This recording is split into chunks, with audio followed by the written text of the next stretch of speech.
오늘은 세간을 떠들썩하게 만든 국힙에서 유명한 병역비리 사건에 대해서 이야기를 해보겠습니다. 작년 2022년 12월에 적발된 대형 병역비리 스캔들, 바로 뇌전증 병역비리 적발 사건이 있었습니다. 약 100여 명가량이 뇌전증 행세를 통해 병역비리 의심을 받고 있으며 그중 정치인, 법조인 등 고위공직자의 자녀, 정재계, 연예계, 체육계, 의료계 등 사회적으로 유명한 인물들이 대거 포함되어 논란이 되고 있는 사건입니다. 2004년 프로야구 병역비리 사건과 2009년 프로축구 병역비리 사건 이후에 터진 대규모 병역비리 사건이죠. 수법은 대략적으로 이렇습니다. 네이버 카페에서 병역 상담 카페를 운영해온 자칭 병역의 신 구모씨, 허위 뇌전증 연기를 하게 시나리오를 만들어준 뒤 뚫기 힘든 현역 판정을 신체 등급 4급으로 낮추게 만들어 일반적인 군생활이 아닌 사회에서 출퇴근이 가능한 대체 복무요원으로 군생활을 하게 만드는 것인데요. 온라인 등에서 접선해온 병역회피 의료인들에게 뇌전증 증세를 그럴듯하게 연기하면 허위 진단을 받아낼 수 있다고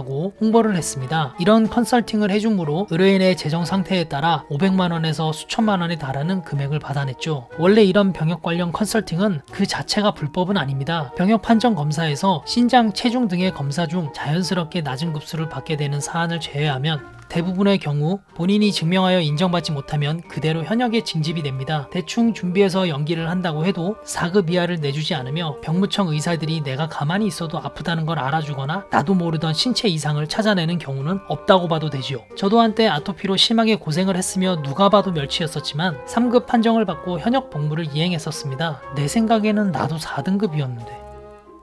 이렇게 은근히 까다로운 병역 신체 검사가 이루어지는 상황에서 치밀하게 준비해 4급을 받는다는 것은 정말 쉬운 일이 아니지요. 이 병역비리 온라인 브로커는 허위 뇌전증을 연기, 특히 전문의를 속이기 위해 상황별 시나리오까지 짰다고 하는데요. 이때 신고는 되도록 본인이 아닌 부모나 지인이 하게끔 했는데 목격자를 확보한다는 치밀한 계산이 들어간 행동 패턴을 유도한 것이죠. 오랫동안 스마트폰 게임을 하다가 발작이 일어난 것처럼 코칭을 해주기도 했습니다. 바로 전자기기의 광자극이 발작을 일으킬 수 있다는 의학 전문 지식을 활용한 것입니다. 중증이라는 근거를 남기기 위해서 응급실에 실려가는 상황까지 연출했고, 이를 위해 119에 허위 신고를 하는 정도까지 했습니다. 또한 병역 면제가 급한 의료인에게는 대학 병원 등 3차 병원을 이용하라고 안내하기도 했습니다. 병역 브로커 김 씨는 이후에도 지속적인 약물 처방을 유도하며 면제 판정이 나올 때까지 의료인을 관리해주는 마치 애플케어 같은 서비스를 진행하기도 했습니다. 이런 식으로 모두 15명의 병역 피를 도우면서 그 대가로 한 사람당 1에서 2천만원씩 총 2억여 원을 받아 챙겼다고 하는데요. 의료인 중에서는 의사와 프로게이머 출신, 코치, 골프 선수 등이 있었고, 허위 진단 과정에서 각본대로 역할을 했었던 가족과 지인 6명도 함께 기소가 되었죠. 여기서 뇌전증은 어떤 증상을 말하는 것일까요? 뇌전증은 격려를 일으키고 의식장애를 일으키는 발작 증상이 되풀이하여 나타나는 병입니다. 그렇습니다. 일반인들이 보편적으로 알고 있는 간질병이라는 것인데요. 보건당국에서는 간질이라는 병명을 법령 용어에서 공식적으로 없애고 대신 뇌전증이라는 명칭을 쓰기로 하면서 뉴스에서는 뇌전증이라는 이야기가 되고 있는 것이죠. 이 뇌전증은 의외로 굉장히 흔한 질병입니다. 거의 전체 인구의 0.5% 정도의 비율로 앓고 있으며 한국에서도 약 36만 명의 환자가 뇌전증을 앓고 있는데요. 우리가 보통 알고 있는 전신경련과 발작 등이 있지만 부분 발작, 단순 부분 발작 등 일시적인 증상들도 있어서 그 증상의 스펙트럼은 넓다고 볼 수도 있습니다. 다시 본론으로 돌아와 이렇게 주도면밀하게 병역 기피 행각을 벌이고 있던 브로커와 의료인들은 어떻게 세상 밖으로 알려지게 되었을까요? 상당히 어이가 없는 일련의 사건들이 이어지면서 적발이 되었는데요. 자신들을 네이버 지식인 등에서 국방 및 병무, 민원행정 전문 행정사라고 소개하면서 컨설팅 업체를 운영하며 의료인들을 모았었는데, 이들 중 사건의 주범인 자칭 병역의 신이라 불리는 행정사 구모 씨는 상당히 악랄한 수법을 사용했습니다. 우선 4급이나 5급을 받게 해준다면서 병역 컨설팅 상담비 명목으로 수백만 원을 받았습니다. 만약 의료인이 병역비리 혐의가 겁이 나서 중도에 그만두고 계약을 해지하고 싶다고 하면 작성한 서류를 기반으로 병역비리로 고소하겠다고 협박하여 어떻게든 일을 성사시켰으며, 일 처리가 끝난 후 컨설팅 비용으로 다시 수백만 원에서 수천만 원까지 청구하기도 했죠. 그리고 이를 받아내기 위해서 작성한 서류를 기반으로 법원에 지급 명령을 신청한 경우도 있었습니다. 이런 사례들을 잘 포장해서 자신을 병역의 신이라 지칭하고 다니며 여기저기서 의뢰인들을 끌어모았고, 고액의 돈을 갈취당해도 자신들을 고소하지 못할 것으로 생각했으나 지급 명령을 받은 의뢰인 중 하나가 처벌 가능성을 감수하고 역으로 구 씨를 고소하면서 구속당하게 됩니다. 이렇게 병역 비리를 주도하던 브로커가 구속 수사를 받으면서 의뢰인 중 하나였던 배구 선수 조재성이 처음으로 뇌전증으로 병역 면탈을 한 것이 드러나면서 일파만파 퍼지게 되었습니다. 스타성이 높은 조재성이 두각되었지만 조재성 이외에도 선수 10명 이상이 연루되어 있는 것이 정식적으로 밝혀졌으며 구 씨의 핸드폰에 라비의 이름과 병역 서류, 전화 내역이 발견되면서 연예계로 사건이 확산이 되었습니다. 라비는 대한민국의 아이돌, 본명은 김원식, 힙합 레이블 그루블린과 보컬 레이블 더 라이브의 대표이자 5인조 보이그룹 빅스의 멤버이며 메인 래퍼와 리드 댄서 그리고 병역 기피자를 맡고 있습니다. 라비는 홀리다, 매료되다 라는 뜻이 담겨 있는데 그래서 그런지 뭐에 홀린 듯이 병역 기피 브로커에게 의뢰를 부탁하여 건강상의 이유라며 사회복무요원으로 병역의 의무를 충실하게 하겠다는 SNS의 글과 함께 입대를 했습니다. 하지만 앞서 말한 병역 브로커 일당의 수사를 하던 합동수사팀은 라비가 뇌전증을 앓고 있다며 재검을 신청하는 방식으로 신체 등급을 낮춰 4급 보충력 판정을 받은 것을 의심하며 수사를 이어갔고 구 씨의 휴대전화에서 라비의 병역 판정 검사 결과서가 나와 사실상 병역 비리에 자발적으로 가담했음이 드러났습니다. 하지만 2월 9일 병역 면탈자 기소 명단에서 제외된 사실이 밝혀졌고 제외된 배경에 대해서는 구체적으로 밝혀지지는 않았지만 실제로 그가 뇌전증을 앓고 있었을 수도 있어서 기소는 하지 않고 기소 대상이 아니라는 것이지 수사는 계속 진행되었습니다. 그리고 지난 3월 6일 법원에서는 라비가 병역 면탈 혐의를 직접 인정했다고 밝혔습니다. 그리고 라비와 같은 소속사의 래퍼 나플라, 본명 최석배. 나플라는 2018년 힙합 오디션 프로그램 쇼미더머니 트리플7에서 우승한 래퍼입니다. 나플라는 대한민국과 미국 국적을 모두 보유한 것으로 알려져 있습니다. 이중 국적자가 두 국적을 유지하면서 국내에서 계속 활동을 하려면 병역 의무를 이행해야 하는데요. 이렇게 병역 비리 수사를 이어나가면서 줄줄이 딸려가 나가는 와중에 래퍼 나플라의 사회복무요원 근무를 둘러싼 공무원들의 비리가 포착이 되었습니다. 과거 나플라는 대마 흡연 혐의로 재판에 넘겨져 2021년 1심에서 징역 10개월에 집행유예 2년을 선고받은 화려한 경력을 가지고 있습니다. 재판 과정에서도 대마를 해서 기소유예 처분을 받은 사실이 알려지기도 했는데요. 검찰은 나플라와 서울지방병무청 복무담당관 강씨, 서울서초구청 공무원 염씨 등 3명을 병역법 위반 혐의로 구속 기소했습니다. 소속사 그루블린 공동대표 김모씨와 다른 공무원 3명 등 5명은 불구속 상태로 재판에 넘겨졌으며 병역비리 브로커 구씨는 위계공무 집행방해 혐의로 추가 기소되었습니다. 이들은 2021년 2월부터 지난해 11월까지 서초구청의 안전도시과 사회복무요원으로 근무하던 나플라의 출근 기록 등을 허위로 꾸며 병역 면탈을 시도한 혐의를 받고 있는데요. 나플라는 사회복무요원으로 복무하게 되자 김씨와 함께 구씨에게 의뢰해 조기 소집 해제를 시도했습니다. 복무기간 1년 9개월 동안 단 하루도 출근을 안 한 나플라는 우울증이 악화된 것처럼 속이고 병무용 진단서를 허위로 발급받아 약을 처방받고서는 복용도 하지 않는 행동을 저질렀습니다. 또한 공무원들은 나플라가 서초구청을 출근할 적이 없는데도 141일 동안 정상 근무한 것처럼 1일 복무 상환부를 조작했죠. 나플라가 정상 출근을 했지만 우울증 등 정신질환으로 적응하기 어려워 잦은 지각과 조퇴, 병가가 불가피했다는 내용의 기록을 남겨뒀었습니다. 이들은 이렇게 조작된 기록을 토대로 복무 부적합자 소집 해제 신청서와 사실조사 결과 보고서 등을 작성해 조기 소집 해제의 절차를 밟았으나 실패한 것으로 조사됐습니다. 이렇게 병역 면탈을 위한 거짓 뇌전증과 편법을 알선해준 브로커 구씨는 약 14억 원, 김씨는 약 2억 원을 각각 의뢰인으로부터 챙겼고 검찰은 범죄 수익 약 16억 원을 추징 보전 조치시켰습니다. 라비와 나플라는 같은 소속사 밥을 먹어서 그런지 4월 11일로 예정된 첫 재판에서도 나란히 법정에 같이 서게 되었는데요. 병역 면탈을 목적으로 혐의를 공모한 브로커와 라비가 수장으로 있는 그루블린의 공동대표도 포함되어 있습니다. 참고로 가짜 뇌전증 관련 병역 면탈 행위에 관해서는 병역법 86조에 정하고 있는 병역 의무를 기피하거나 감면받을 목적으로 속임수를 쓴 행위에 해당하여 1년 이상 5년 이하의 징역에 처할 수 있고 또 허위 질병으로 인해서 보충력 근무를 마쳤다고 하더라도 이후 병역 면탈 사실이 발각되어 다시 신체 검사를 받아 군대를 가야 하므로 라비는 혐의를 인정한 이상 징역을 받고 재입대까지 해야 하는 상황이죠. 앞으로는 뇌전증 신체 등급 판정 기준을 구체화하고 치료 여부 확인을 강화한다고 하네요. 또 병역 면탈 의심자를 추적 관리하고 사회서 6급 판정자의 병역 이행 과정을 지속적으로 검증할 계획이라고 하니 아직 걸려들지 않은 뇌전증 판정을 받고 면탈을 받은 의뢰인들은 가슴 졸여야 할지도 모르겠네요.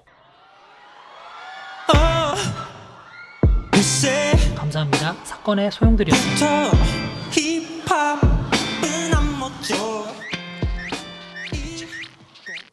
야이씨 제발 한 번만 눌러.